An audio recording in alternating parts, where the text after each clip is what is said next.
Joining me now is Kojo Poku. He's a former presidential aspirant of the NPP and energy expert, and he'll be joining me in the newspaper segment.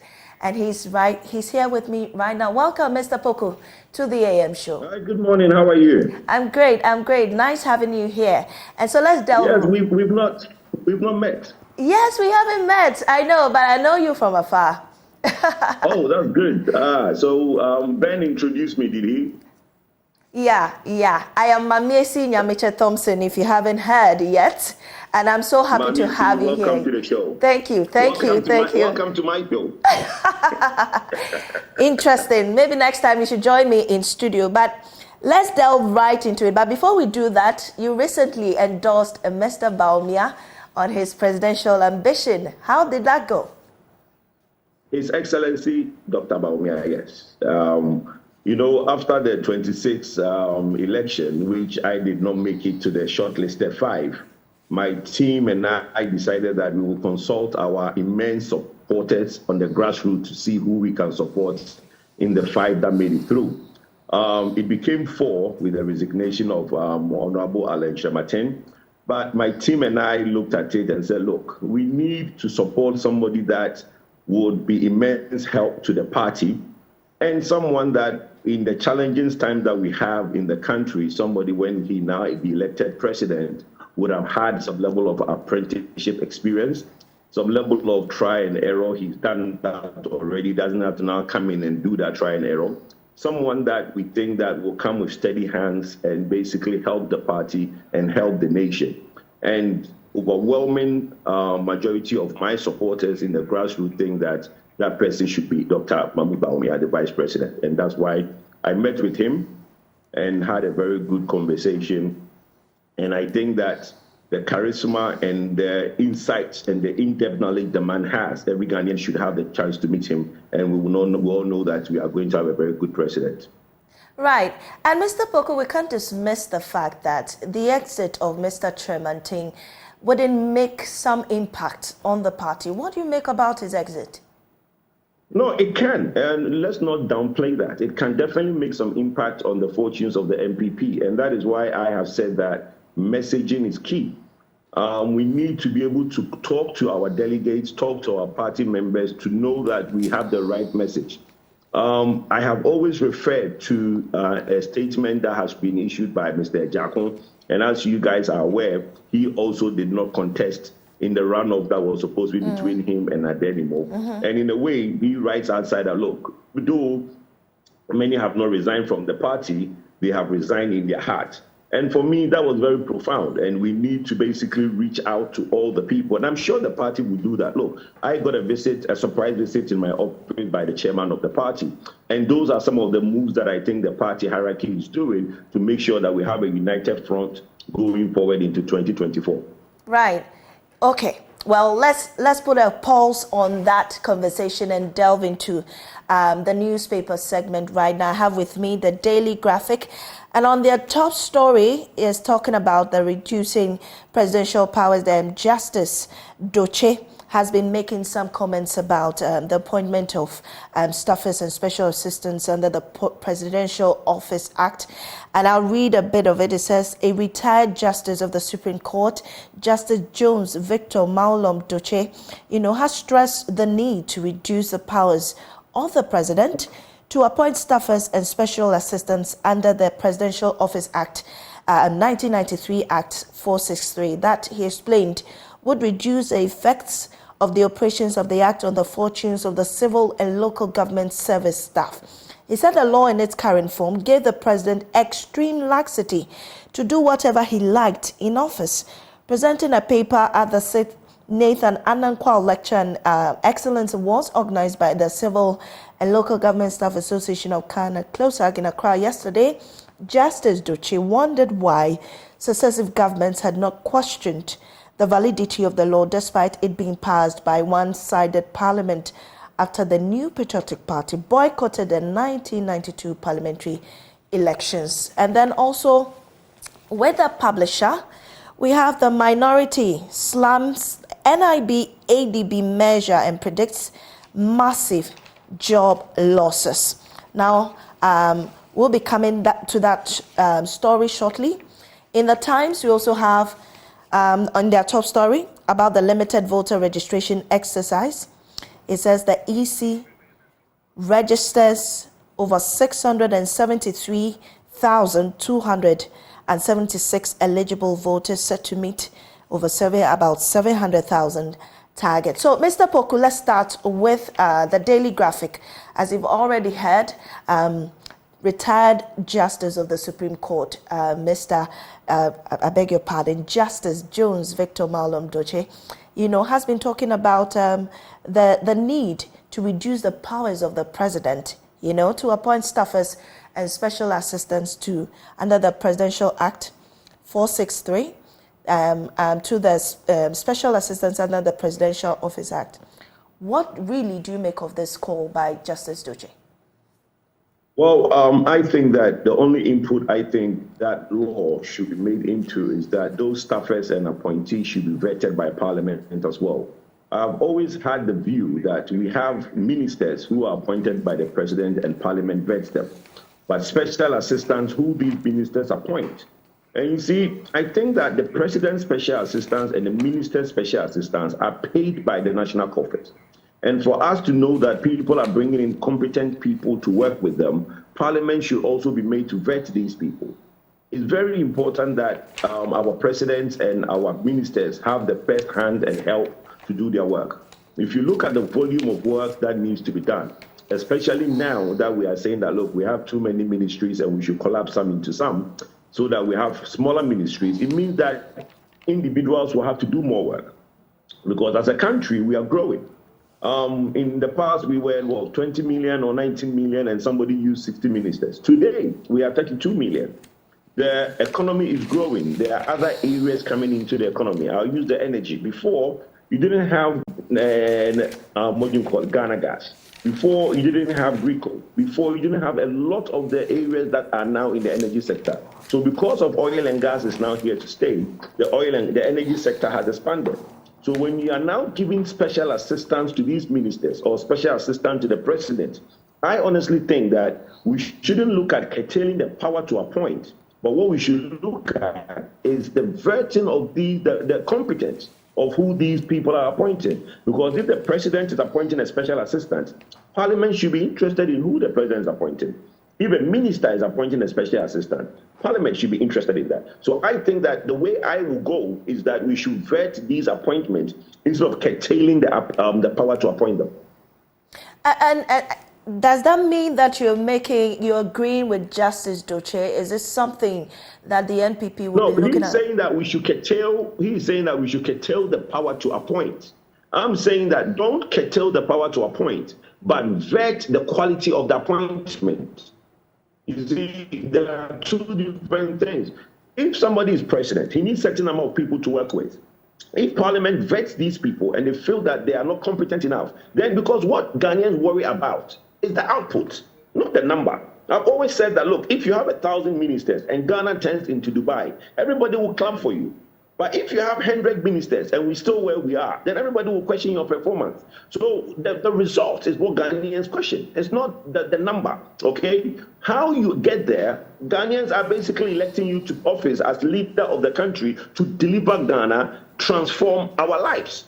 If you need certain things and certain tools to do that, Ghanaians are happy to give it to you, but we will judge you at the end of the day. So I don't think we should curtail and basically stop the appointment, but we should vet the quality of the appointment.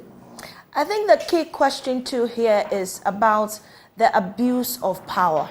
If the president has that amount of power to appoint, if he appoints certain people into power, already these people thinking that they've been appointed by the president may be thinking of being loyal, having some form of allegiance to the president or whoever the appointing authority is, and may not necessarily, and may, in other words, affect their output as well. So the question about abuse of power. That applies in certain areas. In certain areas, I agree with you. But when you come to staffers and special special assistants who work in the inner circle of the president, that does not apply. So in other areas, yes, with certain people being appointed by the president, and that is why most people have called for the review of the Constitution. Okay, so not only are we looking at these laws, so everybody thinks that, look, we have done the Constitution from 92 till now. It served us well, but can we now look at areas? What do we need for the next 30 years? We've done one for 30 years. What do we need for another 30 years? Can this Constitution serve us the next 30 years? I don't think so. I think it should be reviewed and certain things taken out and new things, which is in terms of the current reality, brought on board. So I agree with you with that. All right. On certain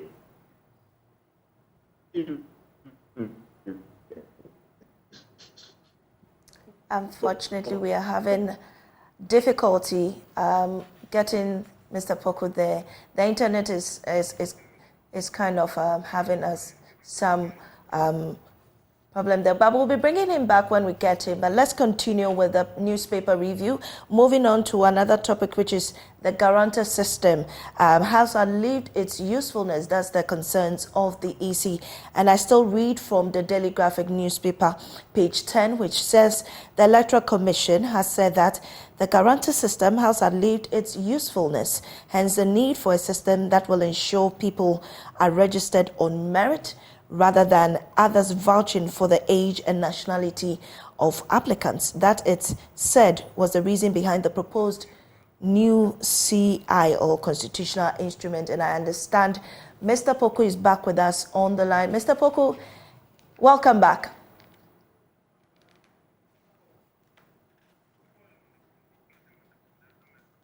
Well, unfortunately, the Zoom lines aren't working. We'll be getting back on the phone lines and we'll continue with the discussion. And back to the Daily Graphic newspaper about the guarantor system.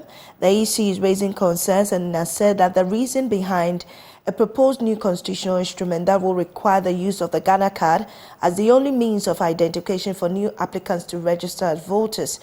Indeed, the Ghana card shows the age and citizenship of the bearer of the card, making it easier to identify those who are minors and those who are foreigners, it said. The EC has therefore urged the government to, as a matter of urgency, provide the necessary support to the National Identification Authority to register all qualified persons ahead of the registration exercise next year. So, Mr. Kojo Poku, welcome back to the newspaper review. If you can hear me, what can you just conclude on what you were saying earlier, and then we can move on from there? Thank you very much. You know, every time that we come on these shows, we talk a lot about everything but except the network that we have in the country. I think NCA, I have repeatedly said that we should do a show on NCA and its inability to regulate to give us better networks in 2023. It's really not appropriate for us to be having challenges with networks in Ghana. I agree with you. I agree with you on that score. Yes, so what I was talking about is that, yes, the last point I was making is that in Justice Doche's statement, we should be mindful of trying to basically limit the president's power in having the right people to work with. I think we should vet the competence of the people that he works with. Now, moving on to the statement that you just read, which is the guarantor system, exactly. Yes, I think we should endeavor as a country to make sure that everybody now be able to take part in voting as their civic duty. Now, we shouldn't make it very difficult for people to get onto the voters' roll. The only problem has been that people try to take advantage of how easy it is to get on there to put, even with the current system, with red places where people are trying to put minors on their voters' roll. Okay, so it is the act and the behavior of some people that is always making the try to adapt these stringent measures so that people can be able to exercise their right to vote. It's unfortunate that we've not been able to do the national identification. The NIA have not been able to do the Ghana card the way that it's supposed to have been done, so that everybody by now who is eligible to vote would have had the the Ghana card. As you clearly said, I think that the vouching system where somebody will come and vouch somebody, I mean, we should try and do away with that. We've come too far in the country that as we speak in 2023, somebody has to come and vouch for somebody for the president to get on voters register. I think we should put more effort in trying to make sure that people get the national identification card and not necessarily having to go to EC and try to argue these issues. Right. And before we move on from the EC, what is your views about the registration process so far? It's been calm. I mean, we've not had and again, it came at a point when the parliamentarians are on recess. So it's a good thing. We've not had empty seats in parliament so that people are running to constituency to make sure that they get people to vote. Everybody is in their constituency working hard to make sure that people who are eligible are on the voters roll, which is a good thing. I mean, I have been monitoring the ones in Kwabre and in Accra, in Ayawaso West Wagon, to see how well it's going. And in some areas, they're registering like 100 people a day. The system is a bit slow. I've had concerns where people are saying that, look, you bring people in, and because it's only one center that everybody has to come, in most of the constituencies, it's being done more like 100 people a day, and everybody has to go back and come again. It's 100 people that are being taken. So I think, if possible, EC might look at extending it a little, because I think there's more people that can go on the register. So far, they've done, like you said, 673,276. But I think can go on there if they maybe extend the period.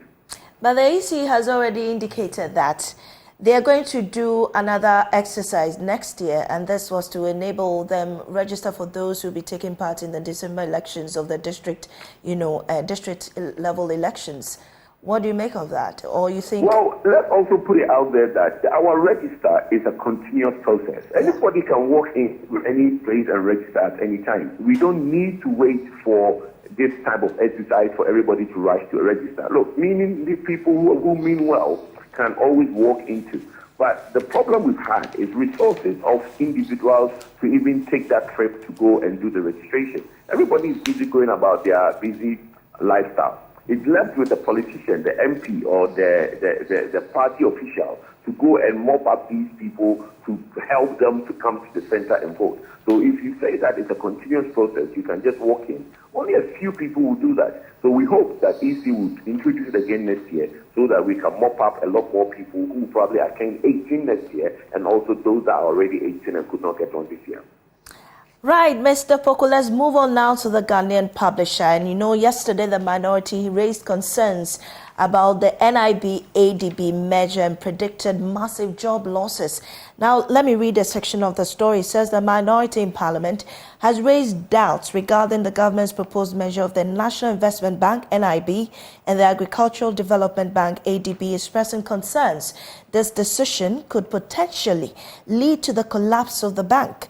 The minority argued that the measure introduces unnecessary complexity and questions the feasibility of running both banks as ongoing enterprises. During a press conference held yesterday at Parliament House, Isaac Adongo, the ranking member of the Finance Committee, emphasized that the measure could have adverse consequences for the hundreds of NIB employees, drawing parallels with the Consolidated Bank of Ghana.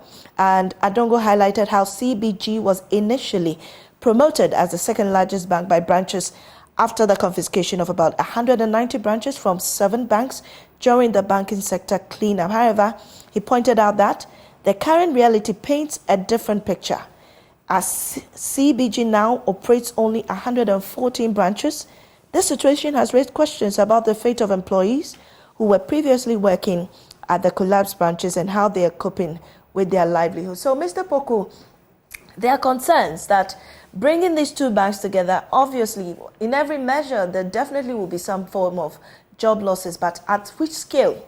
And what really do you make of this decision to merge both banks?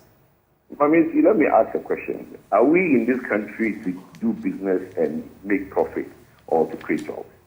You see, the politicians create these problems for themselves. Mr. Adongo making this statement on the floor of the House, I'm surprised at him. If he owned the business, would he just be employing people and making losses, or he think that the company should be profitable? I have always said that Ghana Incorporated should make profits. We shouldn't just be looking at creating jobs. Anytime we talk about institutions, the first time politicians talk about it, job losses, creating jobs. Jobs are created from a profitable institution. You cannot create jobs from a loss-making institution. So look, let me give you the CBT example. When there was the measure to create CBT, people were laid off. Today, CBT is hiring. CBT is hiring from a position of strength. They have now made profit. They've made year-on-year profits. They've made quarterly profits. And the company is now stronger, and they're able to now employ more people and give them good benefits. If you're a loss-making institution, how do you employ and create benefits? Are they saying that NIB-ADB, the way it is today, is the best? NIB especially, ADB is even doing much better than NIB. NIB has outlived its time. So if government see it fit that they are going to make NIB and ADB to make it a stronger institution so that it can now maybe lay off, make it lean and mean, so that it gets a good financial standard, then employ more people in the future. Would they rather the two banks collapse? I don't get this thing that most MPs in Parliament will talk about, that, and job losses. Yes, okay. The IMF and the World Bank have been on the Ministry of Finance neck that we should look at government salaries, government workers, and we should do. Because government today is the biggest employer in Ghana, and we are in the position that we are in. To turn the government around, some hard decisions will have to be made by letting go maybe the upper echelon of people closer to retirement, get the finances of the country back on track, and then hire more youth into the system. But if everybody complain about job losses, then government institutions will forever be moribund and never make profit. Right. Talking about that, I mean, scaling down employment, I want to ask this question. Will the government downsize its size right now so as to also, make very good use of its resources? Well, look, my sister, I'm no longer in the race to be president, okay? I Kojopoku, when I was running for president and was running for the flag bearer of the MPP, one of my messages was that we need what you call a U-turn, not a V-turn. There's a difference. A U-turn is where, when you have a U, the down is slower and then it is slow to now come back. The V is very abrupt and that one has consequences. You need to have an evolution, not a revolution. As it stands now, the state of our government expenditure in terms of salaries is not sustainable, whether we like it or not. Government is borrowing to pay salaries. The Bank of Ghana's governor said it. So are we in the long term saying that we are going to just because of jobs? If the government can employ more, if the finances of the country is better. Today, there are a lot of youth at home who don't have jobs. If we are to now downsize those closer to retirement, which for me will be voluntary retirement. So government takes a one-time package and basically get those who are going to retire maybe in 2-3 years, do a voluntary package. But I have always held that should be done in consonance with extending the retirement age. They did it in the UK, and today it helped them. They were going to extend the retirement age from 60 to 65. So that those who are closer to retirement, you voluntarily say that I will retire at maybe 58, but if I stay on, I will retire at 65. But then most people who take the retirement to go at 60 is given a package to go to ease the burden on government within a certain period. Then after a period of time, government can now employ the youth onto the government salary. But we need to reduce that burden. I'm not the one to say that. Anybody who has listened to the IMF and the World Bank, every expert have advised government that they need to do that. And it's something that in the long term will help the government. Because Government Incorporated or Ghana PLC needs to start making profits. I agree with you that something has to give, all right? So, yes, NIB-ADB measure may do that, but we also have to start from government seat, the seat of government. I mean, I'm asking a direct question. Should government downsize? Yes, 100%. I agree with you that today, the size of government that we have today is huge, and it should downsize. Today we've had a lot of deputies in institutions that never had deputies. In fact, we've had 2 deputies in institutions that never had deputies. So I agree with you. Government should be meaner and set the example. So that I agree with you. Government should downsize in terms of how many people we have in executive positions, how many people. And again, not only are we appointing, these new executives are also traveling around the world as if traveling is going to go out of fashion. Okay? So all these things need to be looked at. But I agree with you, yes, government should downsize its size. Right. So grateful. And still on the publisher, you know, there have been concerns about the dialysis unit cost that has raised widespread condemnation. Kolebu recently, you know, increased the cost of dialysis from 365 to over 765 Ghana cedis, you know, causing so much disarray, so much cry from patients especially. Now here in the publisher, it says the Kolebu Teaching Hospital has indicated the proposed price adjustment for dialysis is still pending review and approval. Any revised fees, the hospital management said, would only be implemented after receiving due parliamentary approval through the Ministry of Health. That follows a backlash from Ghanaians after Kolebu announced a proposed increase in the cost of renal dialysis by about 100% from 380 to 765 Ghana cedis. The minority has described the move as illegal and outrageous, and it's not just the minority, but section of the Ghanaian public. Mr. Poku, I mean, with this development, should there be any increase at all? Well, the question is not should there be increase. The question is if there is an increase, what is being done about it? You know, I'm a businessman, so in some of these things, there is my business cap that comes on. The sustainability of the service is important. The sustainability to be able to provide dialysis is important. If it's cheap and nobody gets access to the service, then what's the point? You know what I'm saying? So the point we should be asking is that when these things happen, the vulnerable in society is the ones who are having dialysis. It's hardly do you see younger people on dialysis. The majority of people on dialysis are the old and the aged. So what are we doing about that to basically cushion them? And I am saying that the National Health Service, the National Insurance Scheme should now take into reconnaissance the aged, the retired. Okay, so if there are pensioners who are going on dialysis, there should be a scheme that helps these people to be able to afford. It's not necessarily that we should look at cost, because cost is what it is. If they need that money to give the service, rather they give the service to the elderly to survive and live with the family and loved ones than to say that we are going to challenge the price and then the service is not available. But I think that there should be a scheme where the SNP and people, SNP who pays our pension, and National Insurance Scheme, the aged, somebody who has served this country very well or worked and paid his pension at the latter age is facing problem with cost of dialysis. I think that is where the question should come from. SNP and the National Insurance should look at a scheme to help people with dialysis. But Mr. Poku, don't you also think that the issue of taxes should be scrapped on critical medical resources and equipment such as the dialysis machines and the medications that patients have access to? I don't think there are taxes on what you see the VAT and the fact that so the VAT and the National Health Insurance that goes on these medical equipment. There isn't a custom duty on medical equipment. Yes, I agree with you. I think some relief has to go on critical medical machines that come into the country. That has to be looked at by government and parliament in the subsequent parliaments that sit. I think that you are bringing now today, because government needs money. VAT and National Health Insurance levies on importations are quite high.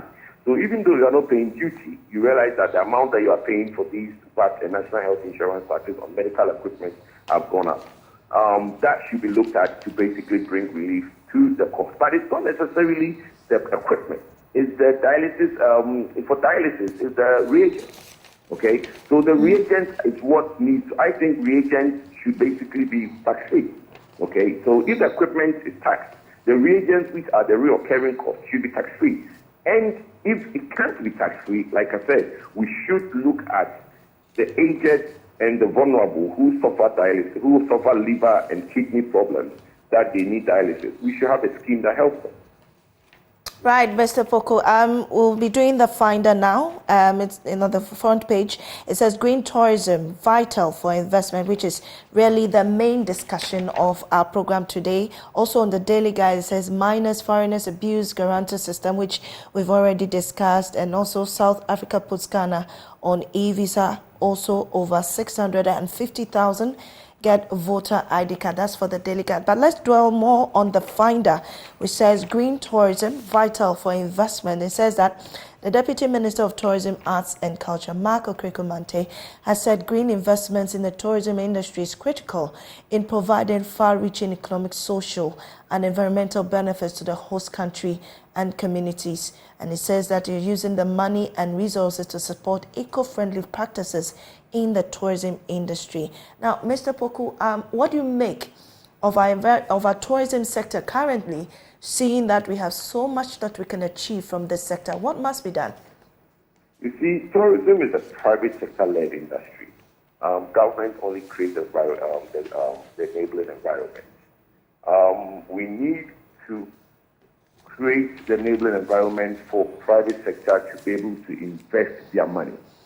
The challenge I have seen in my brother Ben, when he showed that clip, was at Aqua Safari, where somebody has built a very nice edifice, a hotel, a resort in the Equaprium area. The question is, everybody now talks about the road leading to the area. My concern has always been, when people plan to do these things, what sort of collaborations they now have with government to do this. You see, government has its agenda, and government has to basically develop for everybody. Today, people complain of roads and all amenities around the country. Then an individual wakes up and says, look, I'm going to buy land in the middle of nowhere, I've built a tourism site. Does that mean that government at all costs to now go and build an A-class road to that facility? It becomes a problem. So if these developers now work with town and country planning in the municipal that they are going to build, work with central government in terms of its plans for accessibility into that area, government can now rope these ideas into its medium to long-term plans and basically see how they can help them. But the rate at which individuals are just going to build estates and all these facilities in the middle of nowhere, okay, and all of a sudden there's a cry for government to now come up and build and assist. That, for me, is a challenge. But yes, we need to create an enabling environment for the private sector to invest. Most of our sites, when you go there, the facilities at the site is not up to scratch. And I think that is where I think there should be, again, the collaboration between Ghana Tourism Association to be able to, Ghana Tourism Authority, to be able to work with these institutions to provide some level of assistance, either through the banks or maybe give government. Look, everybody tries to look at government for money. And I've always said that government is not the one to give money. Government's role is to be collecting money. But you need to also assist these private sectors to be able to generate money so that you can basically increase your tax revenues and then the contribution they do to our GDP.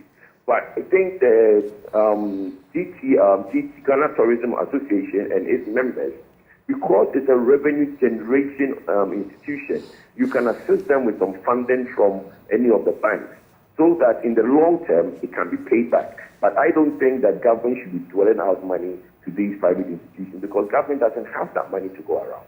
Right.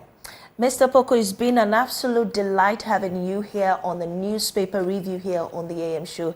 So grateful for your time here. Thank you very much. Thank you, Mamisi, and I'm looking forward to see you again. Sure, certainly. And maybe one of these days you also endorse the DMP campaign. I will see about that. Thank you so much for your time here on the show, and you're still watching the AM show with me, Mamisi Nyamiche Thompson. My colleague Benjamin Akapo is at Safari Valley in Edukrom. You know, that's where we'll be making the major discussion about tourism and the prospects for the Ghanaian economy. Now, right about now, we'll be heading towards sports. We have an interview about the future of the Black Queens. Muftau has been speaking to Mercy Tego, the former Black Stars Queen, and she'll be telling us the career journey and the future of the Black Queens. We'll be right back. Please stay tuned.